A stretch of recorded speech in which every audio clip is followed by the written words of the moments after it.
মেদিনীপুর মহকুমা আদালতে জাতীয় লোক আদালত লক্ষ্য দীর্ঘদিন ধরেই ঝুলে থাকা মামলায় দ্রুত নিষ্পত্তি। মোটর দুর্ঘটনা, ক্ষতিপূরণ, ব্যাংক ঋণ, চেক বাউন্স, পারিবারিক বিরোধ সহ একাধিক মামলা পারস্পরিক সমঝোতার মামলায় নিষ্পত্তিতে খুশি মামলাকারী এবং আইনজীবীরা।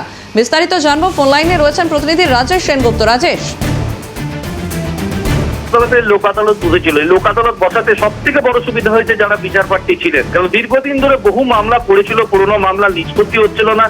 যেমন পারিবারিক বিবাদ থেকে শুরু করে ইলেকট্রিক বিল সংক্রান্ত সমস্যা, এবং লোক আদালত বসাতে স্বাভাবিকভাবে যে সুবিধাটা হলো সেটা হচ্ছে নিষ্পত্তি হলো সঙ্গে সঙ্গে এবং অত্যন্ত কম খরচে, বলা যেতে পারে অত্যন্ত কম খরচে কম সময়ে এই মামলাগুলি, পুরোনো মামলাগুলি নিষ্পত্তি হওয়াতে একদিকে যেমন আদালতের উপর চাপ কমলো, তিনি সাধারণ মানুষের যে এতদিন যে ঝুলেছিলেন মামলাগুলোতে, সেটা স্বাভাবিকভাবে তারাও সেখান থেকে মুক্তি পেলে। এটাতে এখানকার যারা মানুষ রয়েছেন, যারা বিচারপ্রার্থী রয়েছেন, তারা কিন্তু স্বাভাবিকভাবে তারা তাদের সন্তোষ এবং খুশি প্রকাশ করেছেন। ধন্যবাদ রাজেশ। ফোন লাইনে ছিলেন প্রতিনিধি রাজেশ সেনগুপ্ত।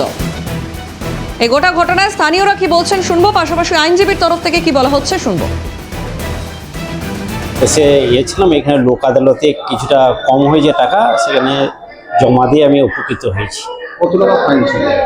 ফাইন ছিল 20,323 টাকা। কত টাকা লাভ? এখন 6,000 টাকা লাগবে।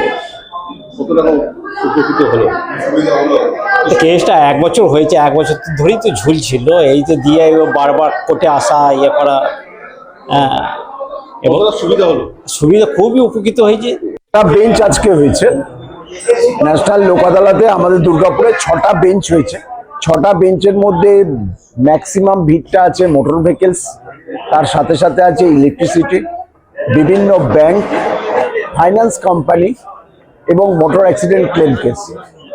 এইরকম মামলা যেগুলো আছে সেই মামলাগুলোই মূলত এখানে আজকে হচ্ছে।